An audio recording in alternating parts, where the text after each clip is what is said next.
चलिए आज आपको ले चलते हैं मध्य प्रदेश के अफजलपुर, एक ऐसी जगह जहां जमीन पर बिखरे खंडहर एक भूली बिसरी कहानी सुनाते हैं। लेकिन इन्हीं खंडहरों के नीचे एक ऐसा खजाना मिला जिसने एक पूरे गांव को अपनी विरासत बचाने के लिए एकजुट कर दिया। तो कहानी की शुरुआत होती है एक सीधे से सवाल से। जब आप इन बिखरे हुए पत्थरों को देखते हैं तो मन में बस एक ही बात आती है कि एक जमाने में जो शानदार मंदिर यहां खड़े थे, आखिर उनका ऐसा हश्र हुआ क्यों? तो चलिए सबसे पहले उस जगह को देखते हैं। ये है खंडहरों का एक मैदान।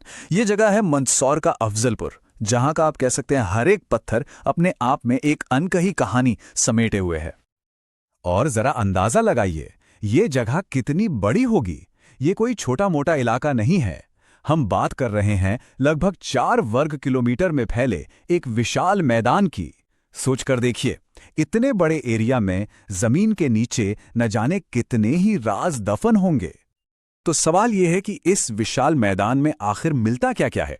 देखिए, चारों तरफ मंदिरों के टूटे फूटे हिस्से बिखरे पड़े हैं, मूर्तियां हैं, लेकिन ज्यादातर खंडित हैं।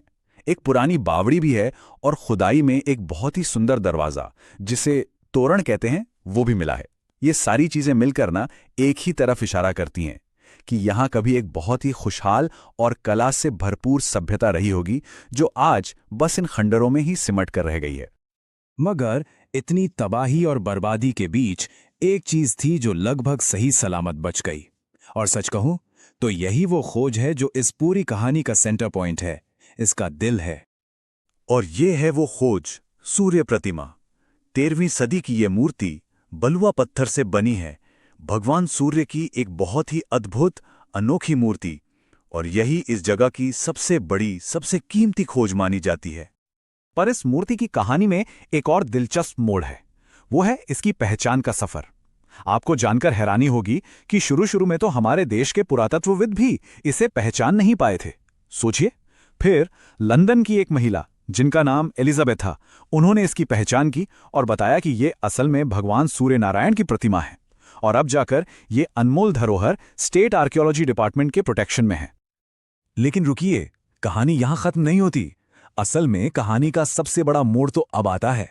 ये जो अतीत की विरासत है ना, ये अब आज के समय में एक बड़े टकराव की वजह बन गई है।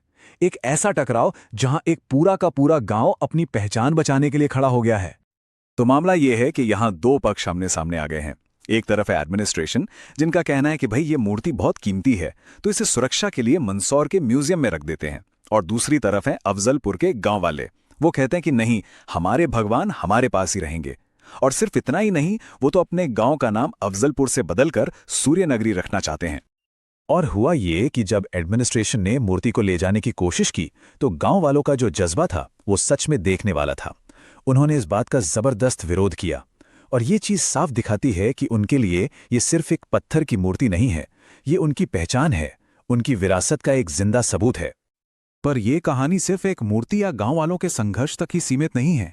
असल में ये जो सूर्यदेव की प्रतिमा है ना, ये तो एक बहुत बड़ी अनसुलझी पहेली का बस एक छोटा सा टुकड़ा है। मतलब ये प्रतिमा तो बस एक झलक है जो हमें सतह पर दिख गई। असली कहानी तो अभी भी जमीन के नीचे दबी हुई है। और वहां न जाने कितने ही और सुराग इस जगह के असली इतिहास का पर्दाफाश करने का इंतजार कर रहे हैं। जैसे एक उदाहरण लेते हैं, वहां एक कुंड भी मिला है, यानी एक पवित्र तालाब। और इसके बारे में कहा जाता है कि यहां महिलाएं स्नान करती थीं। और ये कोई नई बात नहीं, ये प्रथा तो मुगल बादशाह औरंगजेब के आने से भी पहले से चली आ रही थी। अब सोचिए, ये एक छोटा सा सुराग हमें इस जगह के इतिहास के बारे में कितनी गहरी बात बता जाता है कि ये कितना पुराना हो सकता है। और इसी के साथ हम घूम फिर कर वापस उसी सवाल पर आ जाते हैं जहां से हमने ये सफर शुरू किया था। अफजलपुर की जमीन के नीचे अभी भी बहुत कुछ खोजना बाकी है। मतलब ये कहानी अभी खत्म नहीं हुई है। असल सवाल तो अब भी वही है कि जमीन के नीचे और कौन कौन से राज दबे हैं, कौन से रहस्य हैं जो इस खोए हुए सूर्यदेव के शानदार अतीत की पूरी कहानी हमें बता सकते हैं। हाय गाइस, मैं हूं परम सिंह। नमस्कार दोस्तों, मैं हूं मुकेश ऋषि। हाय, मैं हूं गोविंद नामदेव। नमस्कार, मैं हूं विक्रम भट्ट। हाय, मैं हूं नीरज सूद। और आप देख रहे हैं और आप लोग देख रहे हैं और आप देख रहे हैं और आप देख रहे हैं Newsport.com।